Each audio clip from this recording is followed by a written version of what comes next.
আয় আল্লাহ,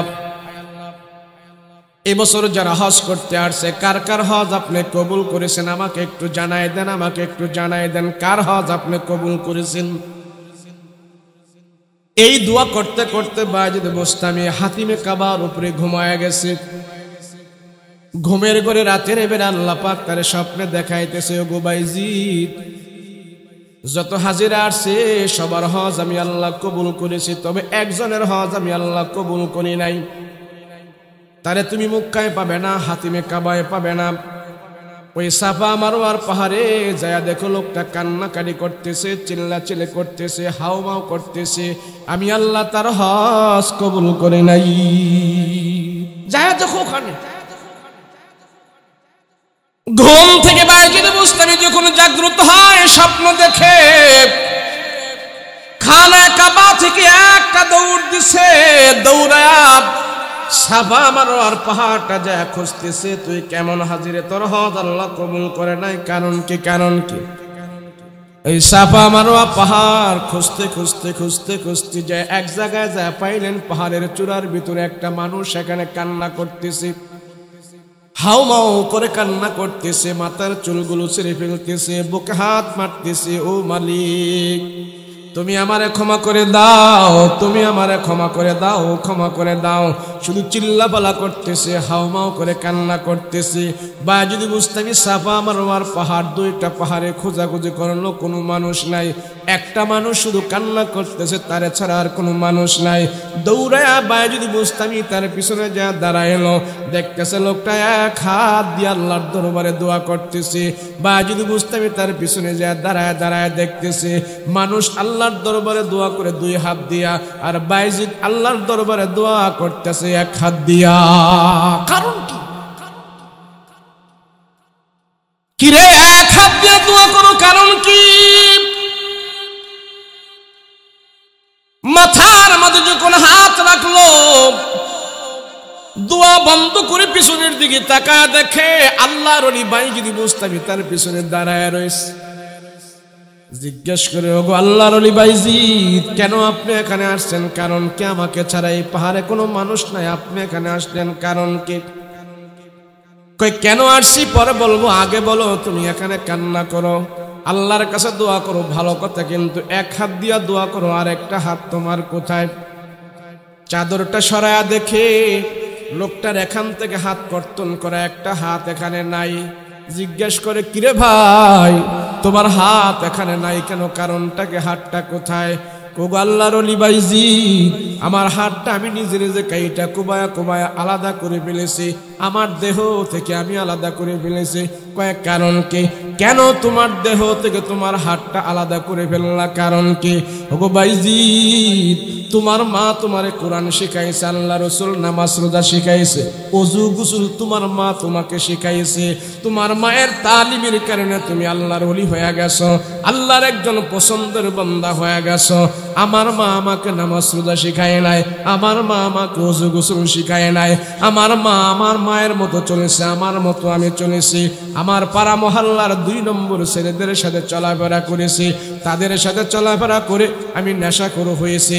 একদিন আমি নেশা খায়া মাতলামি করে বাড়িতে গেলাম, বাড়িতে যায় মাতাল অবস্থায় আমার মায়ের উপরে আমি অত্যাচার করেছি। আমার মা যখন আমাকে কথা বলল, কেন এমন করো, উত্তপ্ত হয়ে নেশা অবস্থায় মাতাল অবস্থায় আমার মার উপরে আমি আক্রমণ করেছি। এ বাইজিদ, মায়ের উপরে আক্রমণ করলে যে কি হয় সেটা আমি জানতাম না, সেটা আমি জানতাম না। আমি তখন হুঁশ ছিল না, নেশা অবস্থায় আমার মায়ের উপরে আমি আক্রমণ করেছি। এবার যখন হজে আসবো আমার মনটা আমাকে নাড়া দিতেছে, হে তোর মায়ের উপরে তুই অত্যাচার করেছস, তোমার অত্যাচারের কারণে তোমার মা অসুস্থ হয়ে গেছে। ও বাইজিদ, আমার অসুস্থ মাকে রেখে আসছি, আর আসার আগে আমার মনটা কেমন যেন বলতেছি যে হাত দিয়ে আমার মারে আমি মারছিলাম, ওই হাতটা নিয়ে আমি খানায় কাবায় যাব না, ওই হাতটা নিয়ে আমি খানায় কাবায় যাব না, ওই হাতটা দিয়া খোদার ঘর আমি কেমনে ধরব? সেই জন্য আমার দেহ থেকে আমার হাতটা আমি কাইটা আলাদা করে ফেলে দিয়া ওই অপরাধের হাত নিয়ে আমি খানায় কাবায় আসি নাই। আমি এখানে পরে পরে আল্লাহর দরবারে কান্না করতেছি, দেখি আমার আল্লাহ আমাকে ক্ষমা করে কিনা। ভাই যদি বুঝতে, আমি মনে মনে ভাবতেছি, হায় রে বুঝে ফেলেছি তোমার হজ কেন কবুল হয় নাই, তোমার হজ কেন কবুল হয় নাই। তোমার মায়ের মনের আঘাত আল্লাহ সহ্য করে নাই। হে জালিম, তোমার মাকে আঘাত করে তুমি খানায় কাবায় আসছো। ভাই যদি বুঝতে, আমি মনে মনে বলে, ওরে জালিম, তোর মায়ের আঘাত করার কারণে তোমার মায়ের আহাজায় আল্লাহর কাছে হাজির হয়ে গেছে, সেই জন্য তোমার হজ আল্লাহ কবুল করে নাই। আমি বাইজি এখন বুঝে ফেলেছি তোর হজ আল্লাহ কবুল করে নাই। বাইজিদ মুস্তামি রাহমাতুল্লাহ আলাইহি, কিরে তুমি এখানে কান্না করো, কান্না বন্ধ করো, কান্না বন্ধ করো। লোকটা ডাক দিয়া বলে, তুমি আমার চিনো না? আমি হইলাম হারুন, আমার নাম হারুন। এ বাইজিদ, আমার মা আমাকে তালিম দেয় নাই, অজু গোসল নামাজ সোজা আমার মা আমাকে শিখায় নাই। মায়ের অবহেলা করার কারণে আজকে আমি জালিম হয়ে গেছি। ভাই যদি বুঝতাম, তখনই বুঝতে পেরেছি আমার মায়ের তালিমের কারণে, আমার মায়ের সঠিক শিক্ষার কারণে আমার হজ আজকে কবুল হয়েছে। যার হজ কবুল হয় নাই তারে তো আমার স্বপ্নের মাধ্যমে দেখাই দিয়েছি। ভাই যদি বুঝতাম, ওখান থেকে বুঝে ফেলেছি মায়ের কারণে একজন হয়ে গেল আল্লাহর ওলি, আরেকজন হয়ে গেল সবচেয়ে বড় সন্ত্রাসী। এই জন্যই সমাজের ভেতরে যে সমস্ত ছেলেমেয়েরা নেশা করে, যে সমস্ত ছেলেমেয়েরা নামাজ রোজা করে না, আল্লাহকে মানে না, ভদ্র নম্র হয়ে চলে না, মা বাবার উপর অত্যাচার করে, সন্ত্রাসী করে, জিনা করে, ব্যভিচারী করে, আমার মন বলে ওই মা বাবা তার সন্তানকে সঠিক তালিম দিতে পারে নাই। তালিম তো সন্তানকে, সন্তান নামাজ পড়ে না, তুমি মসজিদে সন্তানকে ধরে ধরে নিয়ে আসো, এটা বাবার দায়িত্ব, এটা মার দায়িত্ব। সাবালিকা মেয়েটাকে নামাজ পড়ার দায়িত্ব হলো মার, সাবালক সন্তানটাকে মসজিদে আনার দায়িত্ব হলো বাবার। কিন্তু আমরা দেখি শুক্রবারে দাদাই নাতিদারে নিয়ে নিয়ে মসজিদে আহে, নাতিরে মসজিদে আনার দায়িত্ব দাদার না, নাতিকে মসজিদে আনার দায়িত্ব হলো দাদার ছেলের, আর ছেলেকে মসজিদে আনার দায়িত্ব হলো দাদার। কথা বলেন ঠিক না?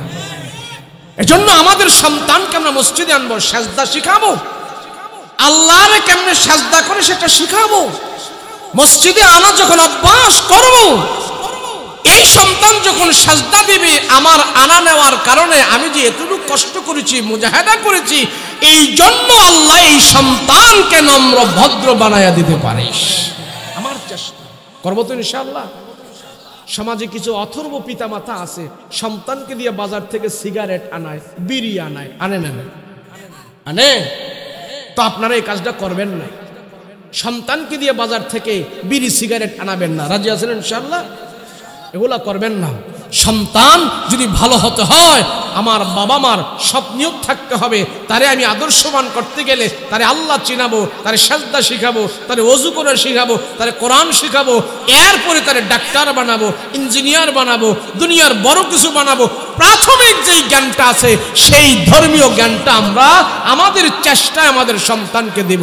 আল্লাহ কবুল করেন, সকলে বলুন আল্লাহুম্মা আমিন। যা কিছু বললাম এবং শুনলাম, আল্লাহ আমাদেরকে আমল করার তৌফিক দান করবেন।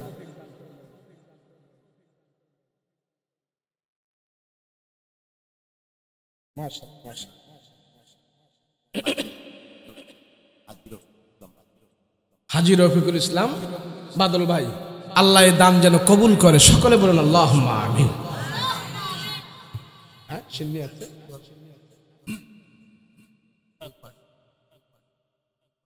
বলেন, আপনারা বলেন না সুন্দর করে, সিলেটি ভাষায় কোন আপনি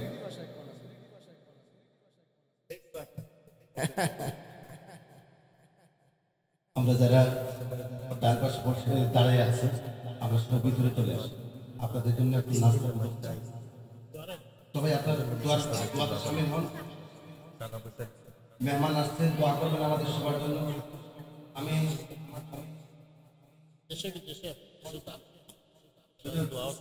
আমাদের কমিটি, মসজিদ কমিটি, আমাদের বসুন। হুজুরের একটু দৃষ্টি আকর্ষণ করছে। হুজুরকে বলছি আমাদের কমিটি, মসজিদ কমিটি, ওয়াজ কমিটি যারা আছেন কষ্ট করেছেন আমাদের এই মাহফিল করতে গিয়ে, এবং আমাদের ভার্সিটি গেটেরও অনেক লোক আছে আমাদেরকে সাহায্য করেছেন, সবার জন্য দোয়া করবেন। আর আমরা যারা বাইরে আছি ভাই, আমরা দোয়ার আগে আপনাদের জন্য একটু নাস্তার ব্যবস্থা আছে। মাশাআল্লাহ, যেভাবে দান করেছেন প্রত্যেকের দান যেন আল্লাহ কবুল করে, বলুন আমিন। যারা এই আয়োজন করেছেন, টাকা দিয়ে, শ্রম দিয়ে, বুদ্ধি দিয়ে, পরামর্শ দিয়ে, যেভাবে সহযোগিতা করেছেন, আল্লাহ পাক যেন সবার সহযোগিতা কবুল করে, বলেন আমিন।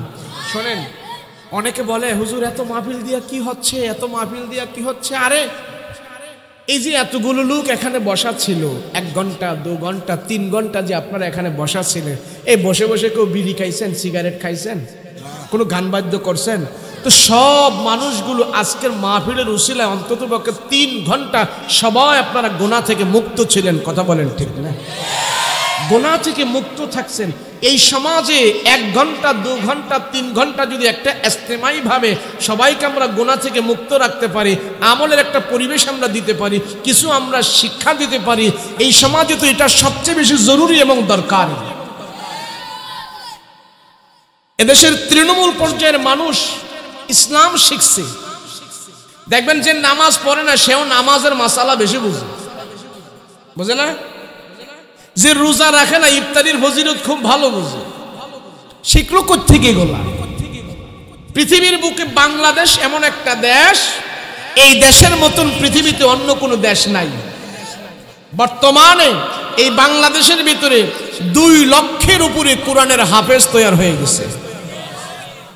পৃথিবীতে এমন দেশ আর নেই তো। সৌদি আরবে কোরআন নাজিল হয়েছে, মক্কা মদিনায় কোরআন নাজিল হয়েছে, নবী রাসূল আসছে, সাহাবী আসছে, ওই দেশেও 2 লক্ষ কোরআনের হাফেজ নাই। আলহামদুলিল্লাহ, বাংলাদেশে 2 লক্ষ কোরআনের হাফেজ তৈরি হয়ে গেছে। তাহলে কি আমাদের অনেক আগে যুক্তিবাদী হাবিবুর রহমান যুক্তিবাদী ওয়াজ করে নাই? কথা বলেন, ওয়াজ শোনেন নাই? তো যুক্তিবাদীর ওয়াজেও অনেক বাবা মা সন্তানকে আলেম বানাইছে। যুক্তিবাদীর ওয়াজ শুনে নিয়ত করছে আমার পোলাটারে হাফেজ বানামো, আমার ছেলেটারে আলেম বানামো। তো ওয়াজের দ্বারা কিছু না কিছু ফায়দা হচ্ছে কিনা বলেন না? আজকে এখানে যদি ওয়াজ না হতো, মসজিদের পক্ষ থেকে ওয়াজ না হতো, তো তারা মিলে জুলি শয়তানের বুদ্ধি শুই না এই ওয়াজের জায়গায় অন্য কিছু করে ফেলতো। কিন্তু ওইটা তো হয় নাই ওয়াজের কারণে। যাই হোক, কখন দিবা? দোয়ার পরে। মাশাআল্লাহ, জি দোয়ার পরে। এবার এখন যেভাবে বসেছিলেন, দোয়ার পরেও বসে থাকবেন। এই নম্র ভদ্রটারা দোয়ার পরেও আপনারা রাখবেন। রব্বির হামহুমা কামা রব্বায়ানি সগীরা, রব্বির হামহুমা কামা রব্বায়ানি সগীরা। রব্বুল আলামিন, পরওয়ারদিগারে আলম, আল্লাহ রাত্র অনেক হয়ে গেছে, তোমার বান্দারা এখনো বাড়িতে যায় নাই, 2টা হাত তোমার আদালতে উঠায়া রাখছি। আল্লাহ, এই সিলেটের জমিন আল্লাহর ওলির জমিন। আল্লাহ, আল্লাহর ওলির কদম পড়েছে সিলেটের জমিনে, তার বরকতে সারা বাংলাদেশ বরকতময় হয়ে গেছে। আল্লাহ, মালিক, জানি না আমরা কতদিন দুনিয়ার জমিনে বেঁচে থাকবো। এমনও তো হতে পারে আগামীকালকে আমাদের মৃত্যু হয়ে যেতে পারে গো আল্লাহ। যখনই আমাদের মরণ হবে তখনই আমাদের ইমানি মরণ দিও, শাহাদাতের মরণ দিও, নামাজরত অবস্থায় মরণ দিও, রুকু অবস্থায় মরণ দিও, সাজদা অবস্থায় মরণ দিও, কোরআন তেলাওয়াত অবস্থায় মরণ দিও। আল্লাহ গো, বেঈমানি মরণ আমাদেরকে দিও না, মুনাফিকি মরণ আমাদেরকে দিও না, জাহান্নামী মরণ আমাদেরকে দিও না, ঈমানি মরণ আমাদেরকে দান করিও। আয় আল্লাহ, রাত্র এখন গভীর রাত, এত রাতে মানুষ জাগ্রত থাকে না। আল্লাহ রাত্র যত গভীর হয় মানুষের দরজা জানালা বাসা বাড়ি গেট সব বন্ধ হয়ে যায়। মালিক গো তোমার রহমতের দরজা বন্ধ হয় না, বন্ধ হয় না। আল্লাহ রাত্র যত গভীর হয় মেল ভিক্টোরি অফিস আদালত মন্ত্রণালয় সব বন্ধ হয়ে গেছে, রোডঘাট গুলো ফাঁকা হয়ে গেছে, পশু পাখি এগুলো যার যার বাসায় চলে গেছে, সাপ বিচ্ছুগুলো গর্তের ভিতরে চলে গেছে। ওগো মালিক আমরা এখনো বাড়িতে যাই নাই, তোমার আদালতে দুইটা হাত উঠায় রাখছি। কাঙ্গাল মিসকিন এতিমের মতো আমরা দুইটা হাত তোমার আদালতে উঠায় রাখছি। মালিক গো তুমি আমাদেরকে খালি ফেরত দিও না, খালি ফেরত দিও না। তুমি যদি আমাদেরকে খালি ফেরত দাও কার কাছে আমরা যাব? আমার তো যাওয়ার কোনো জায়গা নাই। আল্লাহ তাকা দেখো কত পাকনা দাড়িওয়ালা পাকনা চুলওয়ালা মুরব্বী বাবারা হাত উঠাইছে। বয়স বৃদ্ধি হয়ে গেছে, চুল দাড়ি পাইকা গেছে, গায়ের চামড়া ঢিলা হয়ে গেছে, চোখের পাওয়ার নষ্ট হয়ে গেছে, সোজা হয়ে দাঁড়াইতে পারে না, দাঁত গুলো নাড়াচাড়া করি, লাঠি ভার করে করে তারা হাঁটা চলা করে মসজিদে যায়, মা ফেলে আসে। এমন বৃদ্ধ বাবা যাদেরকে নিয়ে তোমার দরবারে হাত উঠাইলাম, আয় আল্লাহ তুমি তাদেরকে মাফ করে দাও, আয় আল্লাহ তুমি তাদেরকে ক্ষমা করে দাও, সাথে সাথে আমাদেরকে আল্লাহ তুমি ক্ষমা করে দাও। আল্লাহ মাহফিল কবুল করে নাও, বক্তা শ্রোতা সবাইকে মাফ করে দাও। ও মালিক তোমার কিছু বান্দারা এ মাহফিল সাজাইছে টাকা দিয়ে, শ্রম দিয়ে, বুদ্ধি দিয়ে, পরামর্শ দিয়ে। আল্লাহ যে যেইভাবে সর্বাত্মক সহযোগিতা করেছে আল্লাহ প্রত্যেকের সহযোগিতা তুমি কবুল ও মঞ্জুর করে নাও। আয় আল্লাহ আমি মুসাফির তোমার বান্দাদের জন্য দোয়া করতেছি, আল্লাহ কবুল করে নাও। আয় আল্লাহ অনেক ভাই দোয়া চেয়েছি, অসুস্থতার ভিতরে আছে, আল্লাহ তুমি সুস্থ করে দাও। এই মসজিদের ভিতরে তোমার ঘরের মধ্যে তোমার বান্দারা দান করেছি, তাদের রক্তমাখা ঘাম পরিশ্রমের টাকা তোমার মসজিদে করেছে দান। আল্লাহ তুমি দুনিয়া আখিরাতে তাদের জন্য বাড়াই দিও সম্মান। আল্লাহ তাদের দান তুমি কবুল মঞ্জুর করে নাও। আল্লাহ অত্র এলাকা থেকে তোমার বান্দারা আল্লাহ বিদেশের বাড়িতে থাকে, প্রবাস জীবন কাটাইতেছে, আল্লাহ তাদের প্রবাস জীবন তুমি সুখময় করে দাও। আল্লাহ কামাই রুজিতে তুমি বরকত দান করে দাও, বালা মুসিবত থেকে তাদেরকে হেফাজত করে দিও, আবার সুস্থ শরীরে তাদের মায়ের কোলের মধ্যে ফিরাই দিও। আল্লাহ অত্র এলাকার কত মানুষ কবরের ভিতরে ঘুমাইতেছে, আল্লাহ জানি না তাদের কবরের কি হালাত রে মালিক। লন্ডন জাপান আমেরিকা থেকেও আমাদের কাছে প্রতিনিয়ত খবর আছে, সন্তান লন্ডনে কেমন আছে, আমেরিকায় কেমন আছে আমরা খবর পাই, কিন্তু ঘরের দরজায় 3.5 হাত মাটির নিচে আমার বাবা মা চলে গেছে, তাদের খবর আমি পাই না। আমার বাবা মা কবরের ভিতরে কোন অবস্থায় আছে রে মালিক? যদি কোনো দুঃখ কষ্ট আযাবের ভিতরে থাকে বাবার কবরের আযাব তুমি দূর করে দাও। আয় আল্লাহ এমন সন্তান এখানে আছে যে হাতগুলো তোমার আদালতে উঠাইছে, এই হাত দিয়া তার বাবারে কবরের ভিতরে রাখছে, এই হাত দিয়া তার মা দুঃখিনীরে কবরের ভিতরে রাখছে।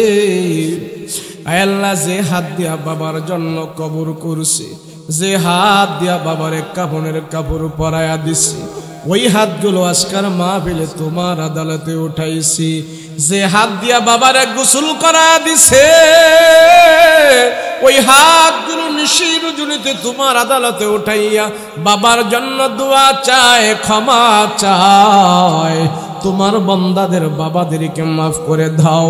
সন্তান বাবার জন্য দোয়া চায়, বাবারে তুমি মাফ করে দাও। মা বাবার কবরে আগুন জ্বালায়ও না, মা বাবার কবরে তুমি আযাব দিও না। মা বাবার কবরে যদি আযাব হয় আমরা সন্তানেরা সহ্য করতে পারবো না। আয় আল্লাহ, ছোটকালে মা বাবা আমাদের জন্য কত কষ্ট করছে। মা বাবা নিজে না খাওয়ায় আমাদেরকে খাওয়াইছে। ঈদের দিন আসলে বাবা আমাদেরকে নতুন জামা পরায় আনন্দ করাইতো, আর মাঝে মাঝে বাবার গায়ে পুরান জামা দেখা যাইতো। ওই আদরের বাবা মৃত্যুবরণ করার পরে আমরা তার কাপড়ের জামা পরায় বিদায় করে দিছি। আল্লাহ, মা বাবা ছোটকালে আমাদেরকে কত আদর করে কাঁধে করে করে নিয়ে ঘোরাঘুরি করেছে। বাবার কাঁধে আমরা উঠেছি, মায়ের কাঁধে আমরা উঠেছি। মা বাবা কাঁধে করে করে নিয়ে আমাদেরকে আনন্দ করেছে, আমাদেরকে ঘোরাঘুরি করেছে। কিন্তু ওই মা বাবার মৃত্যুর পরে আমরা সন্তানেরা কাঁধে করে করে নিয়ে মা বাবার কবরের ভিতরে রেখে দিয়ে আসছি। ওরে মালিক, ওই মা বাবারে তুমি জান্নাতের মেহমান বানায়া দাও।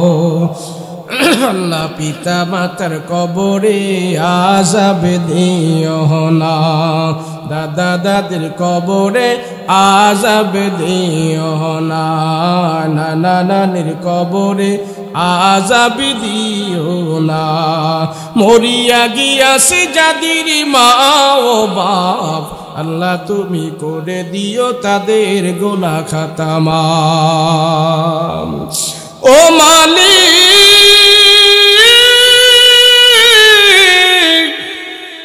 গুনার দিকে তাকাই, আয় আল্লাহ, গুনার দিকে তাকাইলে তোমার দরবারে হাত উঠাইতে লজ্জা হয়। আমরা এত বড় পাপী, এত বড় অপরাধী, তোমার দরবারে হাত উঠায় রাখছি। আল্লাহ, গুনার দিকে তাকাইলে জাহান্নাম ছাড়া কোনো উপায় দেখি না রে খোদা। তুমি যদি আমাদেরকে ক্ষমা না করো, কে আমাদের ক্ষমা করবে গো আল্লাহ? কে আমাদের ক্ষমা করবে? আমাদের জিন্দেগীর সব গুনাহ খাতা মাফ করে দাও। বক্তার গুনার খবর শ্রোতারা জানে না, শ্রোতাদের গুনার খবর বক্তা জানে না। মা বাবার গুনার খবর সন্তানেরা জানে না, সন্তানদের গুনার খবর মা বাবা জানে না। আয় আল্লাহ, মা বাবার গুনার খবর যদি সন্তানেরা জানতো, সন্তানেরা মা বাবাকে মা বাবা বলে ডাক দিত না। সন্তানদের গুনার খবর যদি মা বাবা জানতো, সন্তানকে ঘর থেকে বের করে দিত। এমন অপরাধী হওয়ার পরও সমাজের ভিতরে তুমি আমাদেরকে সম্মান ইজ্জতের সহিত রাখছো। আমাদের হাজার গুনাহগুলো আল্লাহ তুমি গোপনভাবে গোপন করে রাখছো।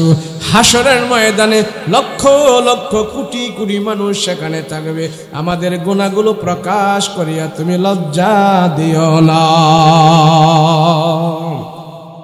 আল্লাহ, মাহফিল কবুল করে নাও। আল্লাহ, আয়োজন তুমি কবুল করে নাও। বক্তা শ্রোতা সবাইকে আল্লাহ তুমি মাফ করে দাও। রব্বুল আলামিন, শেষবারের মতন ফরিয়াদ রে খোদা, মক্কা মদিনায় যাবার তৌফিক দান করে দাও। তোমার ঘরের গিলাপ ধরে ধরে আমরা কান্না করব, সেই ব্যবস্থা করে দাও।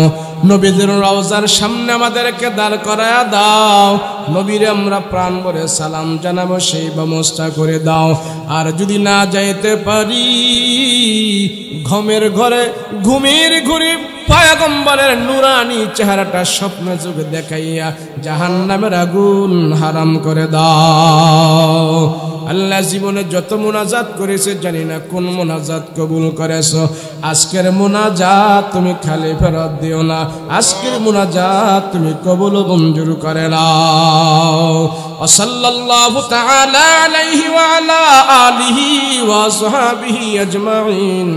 سبحان ربك رب العزة عما يصفون وسلام على المرسلين والحمد لله رب العالمين بحق لا إله ইল্লাল্লাহু মুহাম্মাদুর রাসূলুল্লাহ।